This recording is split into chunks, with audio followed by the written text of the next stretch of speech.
আল্লাহর রহমতে আপনারা সকলে ভালো রয়েছেন। আলহামদুলিল্লাহ, আমি আপনাদের দোয়ায় এবং আল্লাহর রহমতে ভালো রয়েছি। সর্বপ্রথমে আপনাদের প্রতি আমি কৃতজ্ঞতা প্রকাশ করছি, যারা আমার সহধর্মিনীর জন্য দোয়া করেছেন। আলহামদুলিল্লাহ, তিনি ভালো আছেন, সুস্থ আছেন, বাসায় এসেছেন, এবং আবারও আপনাদের প্রতি শ্রদ্ধা এবং কৃতজ্ঞতা প্রকাশ করছি।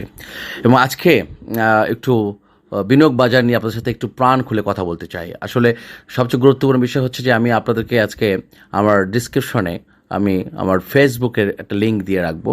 আমি সেখানে পরবর্তী সময় আপনাদের সাথে একদম আরও বেশি প্রাণখোলা আলোচনা করার জন্য একটা নতুন প্ল্যাটফর্মে চিন্তা করেছি, সেখানে আলোচনা করব। এবং আজকে আমরা যে সূচনা লগ্ন থেকে যে বিষয়টি আমরা দেখে এসেছি, আজকের বিনিয়োগ বাজার আমাদের একটি সমুন্নত উচ্চ মর্যাদায় যাওয়ার জন্য বিনিয়োগ বাজার প্রস্তুত হয়ে গেছে। এখন সময় সামনে এগিয়ে যাবার। আমরা যে সময়টার জন্য অপেক্ষা করছিলাম, বাজার একটা অত্যন্ত স্ট্যাবল সিচুয়েশন ফিরে এসেছে। আমরা আজকে প্রায় 1400 কোটি টাকা টার্নওভার পেয়েছি। এটা একটা অত্যন্ত শক্তিশালী মার্কেট। এখানে আশা করছি যে আমরা সুদূর প্রসারী আমরা এগিয়ে যাব, এবং আমরা অচিরেই হয়তো 2000 কোটি টাকার একটি মার্কেট পাবো বলে আমি বিশ্বাস করি। এবং সেই জায়গায় আজকে যে বায়ার এসেছে, আমরা দেখুন প্রায় 219 কোটি টাকা টার্নওভার হচ্ছে ব্যাংক সেক্টরে, 181 কোটি টাকা আপনার টার্নওভার হচ্ছে ফার্নিচার সেক্টরে, এবং টেক্সটাইল এবং ইঞ্জিনিয়ারিং সেক্টরের টার্নওভার হচ্ছে 137 কোটি এবং 124 কোটি টাকা। This is huge for this capital market right now in this situation. So এই জায়গায় আমরা অত্যন্ত শক্তিশালী একটা বাজার পেয়েছি। শুধু সব ভয় শঙ্কা উড়িয়ে দিয়ে একদম নো প্রফিট নো সেল এই স্লোগানে নিজের সিদ্ধান্তের প্রতি অবিচল থাকুন, ইনশাল্লাহ আপনি সফল হবেন। আমি সবচেয়ে বেশি আনন্দিত, কৃতজ্ঞতা প্রকাশ করছি যারা no profit no sale slogan নিয়ে আমাদের ফ্রেন্ড লিস্টে রয়েছেন, ওয়াচ লিস্টে রয়েছেন, এবং যারা আমাদের ওয়াচ লিস্টে মেম্বার, তারা অত্যন্ত আনন্দিত। আমি তাদেরকেও ধন্যবাদ জানাচ্ছি আমার এই ভিডিওর বার্তার মধ্য দিয়ে।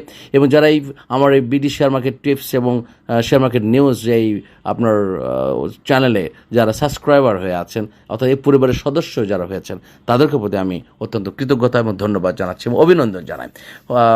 সবশেষে একটা কথা বলে রাখি, এরপরে মূল আলোচনায় চলে যাব। সেটা হলো যে আমাদের এই আলোচনায় আপনাকে কতটুকু উপকৃত হচ্ছেন, বা no profit no sale slogan আপনাকে কতটুকু শক্তিশালী আপনাকে করতে পেরেছে, বা আমাদের আলোচনা আপনাকে এতটুকু যদি উপকার হয়ে থাকে, দয়া করে আমাদের কাছ থেকে একটু কমেন্টসে জানিয়ে দেবেন যে আমাদের এই আলোচনা আপনাদের পাশে থেকে একটু হলেও আপনাকে শক্তি সঞ্চারিত করছে।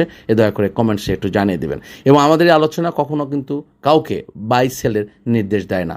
সিদ্ধান্ত ইয়োর্স, এবং your capital and your decision. তবে চলে আসি মূল আলোচনায়। আজকে আমরা মোট 5টি কোম্পানি নিয়ে আলোচনা করব। আমি বড় একটা কথা বলেছি, watch list doesn't mean that is rise in the price tomorrow. এটা কখনোই বলে না যে ওয়াচ লিস্টের মানেই হচ্ছে আগামীকাল থেকে দর বৃদ্ধি পাবে। ওয়াচ লিস্ট শব্দের অর্থ, আমরা যে বিষয়ে আমরা আলোচনা করতে চাই, প্রতিবদ্ধ বিষয় হলো যে আপনি আগামী দিনগুলোতে এইগুলোর দিকে আপনি চোখ রাখবেন। যদি আপনি সঠিক সময়ে সঠিক টাইমে এন্ট্রি নিতে পারেন, আর আপনি যদি সিদ্ধান্ত অবিচল থাকেন এবং পর্যায়ক্রমে যেদিন কারেকশন প্রাইস হবে, দরপতন হবে, সুযোগ পেয়ে যদি আপনি সেটা সংগ্রহ করতে পারেন, আপনার গন্তব্য অবশ্যই আলোকিত পথের দিকে এগিয়ে যাবে। সো এবার চলে আসি মূল আলোচনায়। আমরা যে 5টি কোম্পানি নিয়ে আলোচনা করব সেটা নাম বলছি। 1 নম্বর রয়েছে ইনটেক, আজকে আলোচনা করব, এবং ফুয়াং সিরামিক নিয়ে আমরা আলোচনা করব, সিটি ব্যাংক নিয়ে আলোচনা করব, আরএকে সিরামিক নিয়ে আলোচনা করব, এবং মালিক স্পিনিং নিয়ে আলোচনা করব। এছাড়া আমরা যে কোম্পানিগুলো নিয়ে আপনার সাথে বিগত সময়ে সবসময় আলোচনা করেছি, সেগুলো কিন্তু আমাদের পছন্দের তালিকায় থাকবেই। কিন্তু এখন যেহেতু জোন ক্লোজিংয়ের সময় আমরা অনেক কিছু হিসাব নিকাশ করতে হয় যে কখন কোনটার দিকে আপনার বাজার মুভমেন্ট হতে পারে। আমরা সকলেই জানি যে বাজারের মুভমেন্ট বলতে বড় বড় বিনিয়োগকারীরা কোন দিকে ঝুঁকে যাচ্ছে, কেন ঝুঁকে যাচ্ছে, যখন বিভিন্ন ইস্যুতে বড় বড় বিনিয়োগকারীরা কিন্তু বিভিন্ন সময় বিভিন্ন দিকে ঝুঁকে পড়ে। আর সেইটাকে যখন আপনি মনিটরাইজ করতে পারবেন, সেটাকে যখন আপনি অ্যাকনলেজ করতে পারবেন, বা সেই ধরনের সোর্স যদি আপনার কাছে থাকে, তাহলে কিন্তু সবচেয়ে বেশি সফল হতে পারবেন। আরেকটি বিষয়, আজকে এই 1400 কোটি টাকা টার্নওভারে আমরা অনেক অ্যানালিসিস আজকে কিন্তু আমরা বলেছি যে আজকে আরএসআই এরকম হয়েছে, ক্যান্ডেলস্টিক এরকম আছে, পি রেশিও, ইপি বহুত হিজিবিজি কথা বলেছে যে বাজার আজকে নেগেটিভ যেতে পারে। কিন্তু দেখুন আজকে সব কিছু ব্রেকআউট করে আজকে কিন্তু প্রায় 1400 কোটি টাকার মার্কেটে কিন্তু আজকে টার্নওভার হয়েছে। এটা আমাদের জন্য অত্যন্ত একটা মানসিক তৃপ্তির ব্যাপার। এবং আজকে ব্লক মার্কেটে 40 কোটি টাকার টার্নওভার হয়েছে। সো আমরা এই যে ওয়াচ লিস্টগুলো বলেছি, এই ওয়াচ লিস্টগুলো সুদৃষ্টি রাখবেন। এছাড়াও কিন্তু অনেকগুলো কোম্পানি রয়েছে যেগুলো আপনাদেরকে ওয়াচ লিস্ট দিয়েছে, এবং যারা আমার নিয়মিত ভিডিও দেখেন তারা আজকে 3-4 মাস আগে যেগুলো আমাদেরকে ওয়াচ লিস্টে ছিল সেগুলো কিন্তু এখন গগনচুম্বী হয়ে গেছে। এবং আজকে যেগুলো বা এই ধরনের যেগুলো আলোচনা আপনার রিসেন্টলি করছি, যারা ভিডিও নিয়মিত দেখেন, আপনাদের একটা কথা বলে, এটা টাইম লাইনে শেয়ার করে রাখুন, প্রয়োজন হলে আপনি নোট করে রেখে দিন। ইনশাআল্লাহ আপনাদের কাছে সেগুলো আবার নতুন করে একটি আলোর সূচনা তৈরি করে বলে আমি বিশ্বাস করি। এবং আপনাদেরকে পাশে থেকে আমরা একসাথে পথ চলতে চাই, সেই জন্য আপনাদের কাছে মতামত চাই, পরামর্শ চাই। তবে দয়া করে গঠনমূলক পরামর্শ দেবেন, দয়া করে তথ্য উপহার দেবেন। বিভিন্ন রকম কোনো তথ্য থাকলে সেটা কমেন্টসে জানিয়ে দেবেন, যেন সেটা আমাদের আলোচনা করতে সুবিধা হয়। এবার চলে আসি মূল আলোচনায়। যে ইনট্যাক আজকে ছিল হল ছিল, আজকে 3 টাকা 70 পয়সা দর বৃদ্ধি পেয়েছে এবং 41 টাকা 20 পয়সায় ক্লোজিং হয়েছে এবং প্রায় 57 লক্ষ শেয়ার এখানে হাত বদল হয়েছে। ফুয়াং সিরামিক আজকে 1 টাকা দর বৃদ্ধি পেয়েছে। দেখুন কতবার আপনাদের সাথে আলোচনা করেছে এই ইনটেক নিয়ে, ফুয়াং সিরামিক নিয়ে। আজকে কিন্তু 14 টাকা 70 পয়সা ক্লোজিং হয়েছে এবং আজকে 96 লক্ষ। ইমাজিন, যেই ফুয়াং সিরামিক কিছুদিন আগে 5 লক্ষ 6 লক্ষ এখানে টার্নওভার হয়েছে, 7 লক্ষ 8 লক্ষ টার্নওভার হয়েছে, আজকে 96 লক্ষ এখানে টার্নওভার হয়েছে। এটা ইমাজিন করা যায় যে আমি বারবার একটা কথা বলি যে আমাদের দেশের বিনিয়োগ বাজার কোনো প্যারামিটার কাজ করে না, কোনো ক্যান্ডেলস্টিক কাজ করে না, কোনো আরএসএ কাজ করে না, ইপিএস কাজ করে না, কিচ্ছু কাজ করে না। এখানে কাজ করে যে আমার বিনিয়োগকারী ইনভেস্টরদের ইমোশন কাজ করে, বড় বড় ইনভেস্টরদের কোন দিকে মুভমেন্ট করছে সেটাও কাজ করে, আমাদের ইনভেস্ট কাজ করে, গুজব কাজ করে, প্যানিক কাজ করে, বিভিন্ন রকম হাইপ এখানে কাজ করে, এবং বিভিন্ন রকম রাজনৈতিক প্রেক্ষাপট, বিভিন্ন রকম অর্থনৈতিক প্রেক্ষাপট এখানে কাজ করে। সো সেই সব কিছুকে আমরা একটা ফ্রেমে নিয়ে এসে আপনাদের সাথে কিন্তু আমি আলোচনা করি।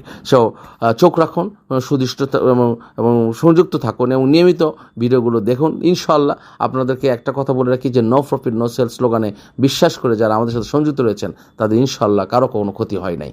শুধু এই স্লোগানে যারা বিশ্বাসী, আমি আবার অনুরোধ করছি দয়া করে আপনারা কমেন্টসে জানিয়ে দিবেন যে আপনারা উপকৃত হচ্ছেন কি হচ্ছেন না। আমাকে পরামর্শ দিন, আমি আমার মতো করে সেটা সাদরে গ্রহণ করব এবং সামনের দিকে এগিয়ে যাব। এরপর আসি সিটি ব্যাংক। দেখুন সিটি ব্যাংক নিয়ে আজ থেকে প্রায় 4-5 মাস আগে থেকে আপনাদের সাথে আলোচনা করছি এবং আজকে দেখুন প্রায় 2,53 লক্ষ শেয়ার এখানে হাত বদল হয়েছে এবং 1 টাকা 10 পয়সা দর বৃদ্ধি পেয়েছে, ক্লোজিং প্রায় 27 টাকা 40 পয়সা। So imagine.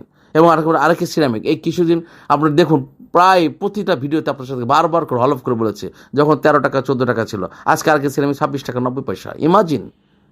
ইমাজিন কেন? অবশ্যই এখানে কিন্তু অনেক কিছু কাজ করে, এগুলো জানতে হবে। যে কোম্পানিটা এই ক্যাটাগরি থেকে জেড ক্যাটাগরি থেকে এই ক্যাটাগরিতে এসেছে, সেখানে এসে ইপিএসের একটা ফাংশন দিয়ে এটা কিন্তু দর ফেলে দেওয়া হয়েছে। যারা তারা কিন্তু কালেকশন করেছিল, তার প্রফিট কিন্তু নিয়েছে। আবার আজকেও কিন্তু দেখুন 1 টাকা 10 পয়সা দর বৃদ্ধি পেয়েছে, 12 লক্ষ 97,000 এখানে হাত বদল হয়েছে। এবং আজকে দেখুন মালিক স্পিনিং 1 টাকা 30 পয়সা দর বৃদ্ধি পেয়েছে এবং ক্লোজিং প্রাইস 35 টাকা 50 পয়সা এবং 81 লক্ষ এখানে হাত বদল হয়েছে। এইগুলো নিয়ে আপনাদের সাথে অজস্রবার আমি কথা বলেছি এবং পরামর্শ মতো করে কথা বলেছি যে চোখ রাখুন এবং সুন্দর থাকুন। আপনাদের ক্যাপিটাল, আপনাকে কিন্তু সিদ্ধান্ত নিতে হবে। বিশেষ করে গুরুত্বপূর্ণ হচ্ছে এন্ট্রি টাইমটা আপনাকে সঠিকভাবে সিদ্ধান্ত নিতে হবে যে কখন আপনি এন্ট্রি নেবেন। এখন একটা কোম্পানির দাম অনেক বেড়ে গেছে, একদম লাস্ট স্টেজে গিয়ে আপনি সিদ্ধান্ত নিলেন, এরপরে বাজারে যদি কারেকশন হয়, আপনি যদি বাজারকে গালি দেন, তাহলে এই লস কিন্তু আপনার হবে। গালি দিতে পারেন আপনি, বাট লস তো আপনার হয়ে গেল। সো আমি সবসময় আপনাকে অনুরোধ করব যে আপনি এই ইনভেস্ট করার সময় অবশ্যই মাথায় রাখতে হবে যে আমি কার কাঁধের উপর পা দিয়ে যাব। আমি একটা নির্দিষ্ট ফ্রেমে আমি চলাফেরা করব। আমি এমন সময় কিনবো যেন আমি সেখান থেকে বের হয়ে আসতে পারি। আমি এমন কিছু কিনবো, এমনভাবে কিনবো যেন কোনো কারণে কারেকশন হলে আমি যেন রিকভার করে সেখান থেকে বের হতে পারি। এইটা কিন্তু মাথায় রাখতে হবে। কেনার সময় ফার্স্টেই আপনাকে মাথায় রাখতে হবে আমি হয়তো এখানে আটকে যাব, তাহলে আমার কি হবে।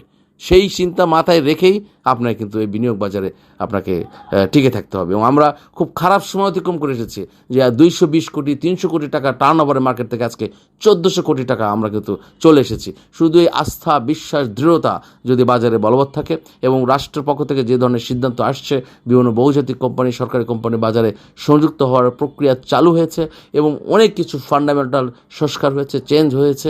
সো আমরা সব কিছু যদি আমি বুঝতে পারি, দেখতে পাই, তাহলে আমরা আগামী দিনে বাংলাদেশের বিনিয়োগ বাজার যে একটি আলোর পথের যাত্রী এবং একটি উজ্জ্বল দৃষ্টান্ত স্থাপন হতে যাচ্ছে, সেটার কোনো ভুল নেই। সো আমি সকলের শুভকামনা কামনা করছি এবং আশা করছি যে আপনাদের একটি সুন্দর দিন আগামীতে আসবে।